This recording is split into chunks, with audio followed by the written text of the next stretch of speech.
নমস্কার, আমি অভিনেত্রী পিয়া দাস। রথযাত্রা এবং উল্টো রথযাত্রার সমস্ত যাত্রাপ্রেমী মানুষদের আমি আমার তরফ থেকে জানাই অনেক অনেক আন্তরিক শুভেচ্ছা আর ভালোবাসা।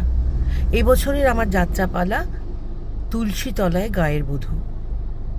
আমি আশা করব এত বছর যেমন আপনারা আমাকে ভালোবাসা দিয়েছেন, এখনও ঠিক সেই রকমই ভালোবাসা আমাকে দেবেন এবং এই বছরের যাত্রাপালাটি আপনারা দেখতে আসবেন। যাত্রাসাথী কাকদ্বীপের সুভাষ প্রামাণিককে জানাই অনেক ধন্যবাদ। ওর পেজটি ফলো করবেন, ওর সাথে থাকবেন। ও আমাদের যাত্রার সবসময় সাথে থাকে এবং পাশে থাকে। সুতরাং ওর পেজটি ফলো করলে আপনারা সমস্ত যাত্রার আপডেট পাবেন।